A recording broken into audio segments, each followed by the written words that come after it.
السلام علیکم ورحمۃ اللہ وبرکاتہ۔ وعلیکم السلام۔ نحمدہ ونصلی علی رسولہ الکریم، اما بعد، اعوذ باللہ من الشیطان الرجیم، بسم اللہ الرحمن الرحیم۔ رب اشرح لی صدری ویسر لی امری واحلل عقدۃ من لسانی یفقہوا قولی، رب زدنی علما، اللہم فقہنا فی الدین۔ کیسی ہیں آپ؟ الحمدللہ ٹھیک ہوں۔ ہم نے کہاں سے سٹارٹ کرنا ہے، کس آیت سے؟ 284۔ 284 سے۔ آپ اپنے پاس اوپن کر لیجئے۔ للہ ما فی السماوات و ما فی الارض، اللہ ہی کے لیے ہے جو آسمانوں میں ہے اور جو زمین میں ہے۔ اللہ سبحانہ و تعالیٰ کہتے ہیں کہ جو کچھ بھی آسمانوں میں ہے اور جو زمین میں ہے، کیا کچھ ہے ہم سب جانتے بھی نہیں ہیں۔ اس نے بنایا ہے، اسے معلوم ہے، بنانے والا ہی ان سب چیزوں کا مالک ہے۔ پھر آیت کا اگلا حصہ ہے وَإِن تُبْدُوا، اور اگر تم ظاہر کرو گے ما فی انفسکم، جو تمہارے نفسوں میں ہے، او تخفوہ، یا تم چھپاؤ گے اسے، یحاسبکم باللہ، محاسبہ کرے گا تمہارا ساتھ اس کے اللہ۔ اپنے دل میں آنے والے خیالات کے بارے میں اگر تم کسی کو بتا بھی دو یا تم چھپاؤ گے اس کو، دل میں باتیں ایسی ہوتی ہیں کہ ہم اس کو ظاہر کرنا پسند نہیں کرتے۔ تو اللہ تعالیٰ فرما رہے ہیں کہ ان باتوں پہ اللہ تعالیٰ تمہارا حساب لے گا۔ فَيَغْفِرُ لِمَن يَشَاءُ، پھر وہ بخش دے گا جسے وہ چاہے گا، وَيُعَذِّبُ، اور عذاب دے گا، مَن يَشَاءُ، جسے وہ چاہے گا۔ واللہ علی کل شیء قدیر، اور اللہ تعالیٰ ہر چیز پہ قدرت رکھنے والا ہے۔ اس سے پچھلی آیت میں ہم نے پڑھا تھا وَلَا تَكْتُمُوا الشَّهَادَةَ، کہ گواہی کو مت چھپاؤ۔ وَمَن يَكْتُمْهَا فَإِنَّهُ آثِمٌ قَلْبُهُ، جو اس کو چھپائے گا تو اس کا دل۔ تو اسی کی مزید وضاحت ہے اس آیت میں کہ ہر چیز اللہ تعالیٰ کے ہاتھ میں ہے۔ وہ نہ صرف اس لیے اگر تم اپنے دل کی باتوں کو ظاہر کرو گے یا پھر انہیں چھپا لو گے، اگر وہ درست نہ ہوئی تو ان پہ وہ حساب بھی لے سکتا ہے۔ حضرت علی رضی اللہ عنہ فرماتے ہیں کہ جب یہ آیت نازل ہوئی تو اس نے ہمیں غمزدہ بنا دیا، ہمیں تو فکر لگ گئی۔ ہم نے خیال کیا کہ اگر کسی کے دل میں گناہ کا خیال بھی آئے تو اس کا مطلب ہے کہ اس کا بھی حساب ہوگا۔ دل میں آنے والے خیالات پر تو بسا اوقات انسان کا بس ہی نہیں ہوتا، نہ چاہتے ہوئے بھی وہ دل میں آ رہے ہوتے ہیں۔ ایسا ہے کہ نہیں ہے؟ کچھ خیالات ہم نہیں چاہ رہے ہوتے ہمارے دل میں آئیں، لیکن پھر بھی وہ بار بار ہماری طرف آ رہے ہوتے ہیں۔ بسا اوقات وہ شیطان کا وسوسہ ہوتے ہیں، اس کی اکساہٹیں ہوتی ہیں، وہ ہمیں پریشان کرتا ہے۔ بسا اوقات وہ ہمیں لڑائی پہ ابھارتا ہے، ہمارے دلوں میں بدگمانی کے خیالات لا کے۔ تو یہ چیز جو ہے نا، یہ ہمارے کنٹرول میں نہیں ہے۔ تو یہی کیفیت پھر صحابہ کرام کے دل میں بھی گزری کہ اگر دل کی باتوں پہ پکڑ ہونے لگی تو پھر تو ہم بچ ہی نہیں سکتے۔ تو صحابہ کرام آپ صلی اللہ علیہ وسلم کے پاس آئے اور اپنی یہ فکر اور پریشانی آپ سے کہی، تو آپ صلی اللہ علیہ وسلم نے فرمایا کہ کہو ہم نے سنا اور ہم اطاعت کرتے ہیں۔ سب نے ایسا ہی کیا۔ پھر اس کے بعد اگلی آیات نازل ہوئیں، کیونکہ اگلی آیت میں ہے کہ لا یکلف اللہ نفسا الا وسعها، کہ اللہ تعالیٰ کسی پر بھی اس کی وسعت اور استطاعت سے بڑھ کے تکلیف اور بوجھ نہیں ڈالتے۔ یعنی دل میں آنے والے کئی خیالات انسان کے اختیار اور بس سے باہر ہوتے ہیں، آؤٹ آف کنٹرول ہوتے ہیں۔ تو یہ ایسی چیز ہے کہ جو انسان کی کیپیسٹی سے باہر ہے، اور اس کے کنٹرول سے باہر ہے، تو ایسی چیزوں پہ اللہ سبحانہ و تعالیٰ مواخذہ نہیں فرمائیں گے، پکڑ نہیں فرمائیں گے۔ صرف انہی باتوں پہ پکڑ ہے یا انہی کے بارے میں سوال ہے جو انسان کی اپنے اختیار میں ہے۔ جیسے نماز پڑھنا انسان کے اختیار میں ہے، وہ چاہے تو پڑھے اور چاہے تو نہ پڑھے، ایسا ہے کہ نہیں ہے؟ جی روزہ چاہے تو رکھ لے، چاہے تو نہ رکھے، زکوٰۃ چاہے تو ادا کرے اور چاہے تو نہ ادا کرے، یہ اس کے اختیار میں ہے چیز۔ اسی لیے جو چیزیں اختیار میں ہیں انہی سے متعلق سوال ہوگا۔ تو آمن الرسول بما انزل الیہ من ربہ والمؤمنون۔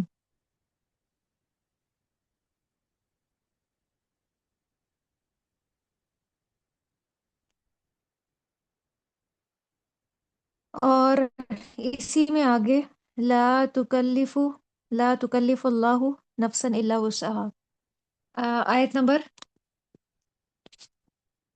اس سے جو نیکسٹ آیت ہے 286، اس میں یہ گزرا ہے لا یکلف اللہ نفسا الا وسعها۔ آپ کو شو ہو رہا ہے؟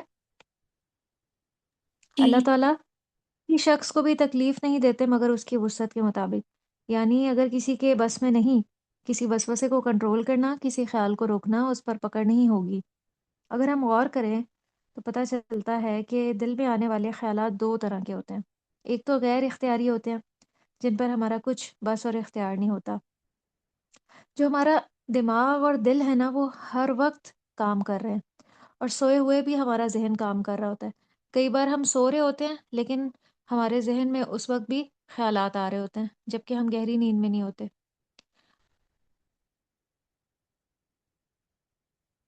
یا کبھی کبھار اس طرح ہوتا ہے کہ خیالات کا ایک تسلسل ہی چل پڑتا ہے یا ہر وقت لگا رہتا ہے، ہم انہیں روک نہیں سکتے، اور بسا اوقات وہ وسوسہ بھی ہو سکتا ہے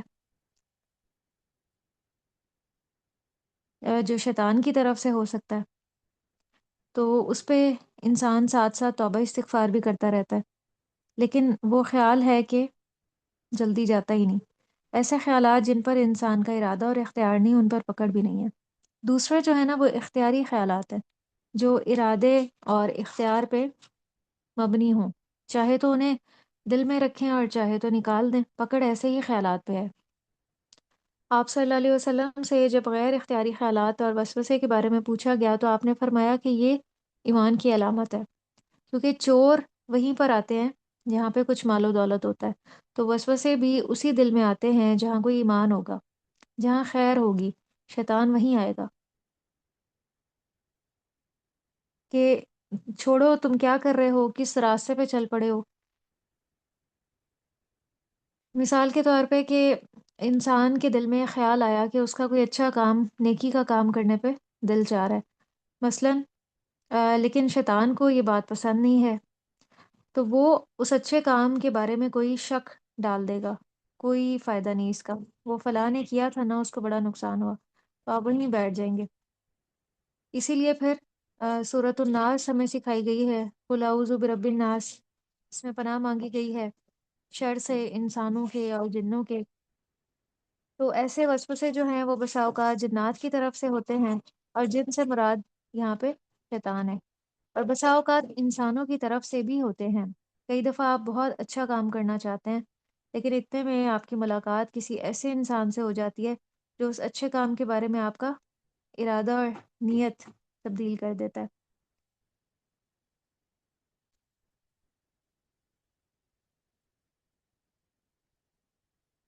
مثال کے طور پہ اگر آپ کسی اپنی ایسی ساتھی سے مشورہ کریں گی جسے خود کچھ زیادہ پڑھنے کا شوق نہیں ہے، اور آپ اس سے پڑھائی سے متعلق ہی مشورہ کریں کہ میں یہ آگے اسٹڈی کروں یا نہ کروں، تو وہ تو ظاہری بات ہے آپ کو یہی مشورہ دے گی کہ ایسا نہ کرو۔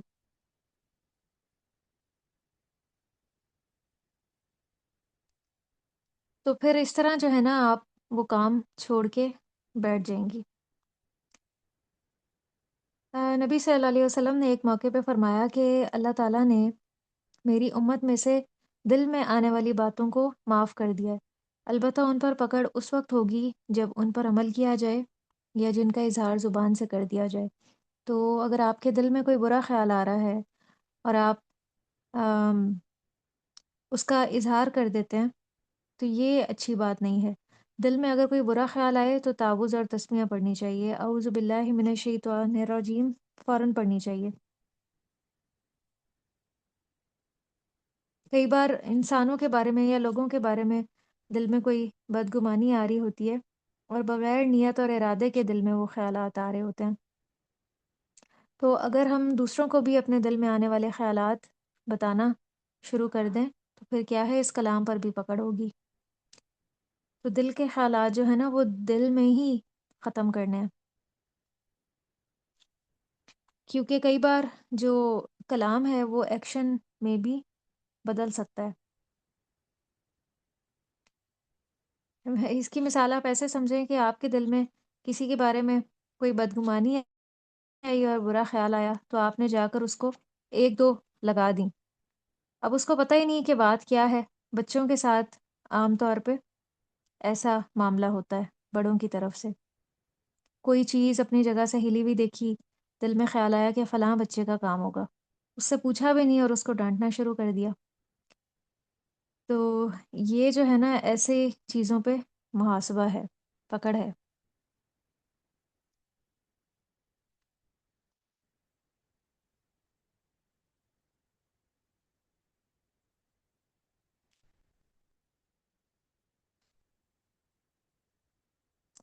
تو جو ایمان کا تعلق ہے نا وہ ہمارے دل کے ساتھ ہے،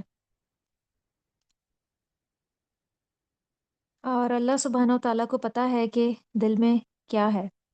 اب ایک شخص زبان سے اگر کہہ رہا ہے لیکن اس کے دل میں جو ہے وہ منافقت ہے، تو یہ چیز بھی درست نہیں ہے کہ ایک انسان اپنی زبان سے کچھ اور بات کہے اور اس کے دل میں بالکل ہی اس سے مختلف جذبات ہوں یا منافقت ہو۔ اسی کو فی قلوبہم مرض سے تعبیر کیا گیا ہے کہ ان کے دلوں میں بیماری ہے۔ اسی طرح اخلاق کی کچھ باتیں ایسی ہیں جن کا تعلق انسان کے دل سے ہوتا ہے، مثلاً صبر ہے، تواضع ہے، عاجزی ہے، انکساری ہے، قناعت ہے، سخاوت ہے، یہ سب بھی دل میں پیدا ہوتی ہیں۔ جب انسان کسی اچھے کام کی نیت کر لیتا ہے تو نیت پر بھی ثواب اور اجر لکھا جاتا ہے، اور اگر وہ کر لیتا ہے تو کم از کم 10 گنا اجر ملتا ہے، اور زیادہ سے زیادہ تو پھر اللہ تعالیٰ کے ہاتھ میں ہے۔ اللہ تعالیٰ 10 گنا سے لے کے اس کو 700 گنا تک بھی بڑھا دیتے ہیں۔ اور بعض گناہ ایسے ہیں جن کا تعلق دل کے ساتھ ہے، اور وہ ایسے گناہ ہیں کہ ان پہ پکڑ ہوگی، مثلاً حسد ہے، تکبر ہے، بغض ہے، دنیا کی محبت، حرص، لالچ، کینہ۔ جس دل میں یہ سب کچھ بھرا ہوا ہوگا نا تو اس دل کے خیالات پر بھی پکڑ ہوگی، پھر اللہ کے ہاتھ میں ہے، چاہے تو بخش دیں اور چاہے تو اس کو عذاب دیں۔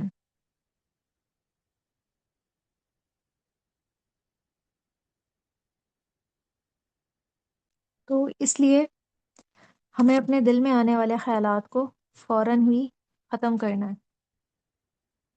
کہیں ایسا نہ ہو کہ وہ بڑھتے بڑھتے اتنے بڑھ جائیں کہ ہمارے اختیار سے باہر چلے جائیں، اور پھر ہم چاہتے ہوئے بھی اس کو ختم نہ کر سکیں۔ اچھا، یہاں پہ یہ جو بات ہوئی ہے نا کہ اللہ تعالیٰ چاہے تو معاف کر دیں اور چاہے تو عذاب دیں، تو اس سے کوئی بھی یہ اس غلط فہمی کا شکار ہو سکتا ہے کہ اچھا یہ تو پھر اللہ ہی کے اختیار میں ہے، چاہے تو پکڑ ہو جائے اور چاہے تو عذاب دیں۔ تو اللہ تعالیٰ قرآن میں ایک جگہ فرماتے ہیں وما انا بظلام للعبید، اور میں اپنے بندوں پہ ظلم کرنے والا نہیں ہوں۔ تو آیت الکرسی میں اللہ تعالیٰ کی جن صفات کا ذکر گزرا تھا اس میں اس کی ملکیت اور اس کی قدرت کی بات ہوئی تھی۔ تو اللہ سبحانہ و تعالیٰ کسی پر بھی ظلم کرنے والے نہیں ہیں۔ اچھا، یہاں سے سورۃ البقرہ کی آخری آیات شروع ہو رہی ہیں۔ سورۃ البقرہ کی آخری 2 آیات کی جو فضیلت ہے وہ بہت زیادہ ہے۔ صحیح مسلم کی ایک حدیث سے پتہ چلتا ہے کہ نبی صلی اللہ علیہ وسلم کو معراج کی رات جو 3 چیزیں ملی ان میں سے سورہ بقرہ کی آخری 2 آیات بھی تھیں۔ آپ کو پتہ ہے کہ یہ کب پڑھی جاتی ہیں،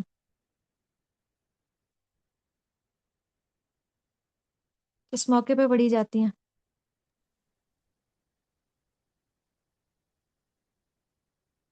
جی، حاضر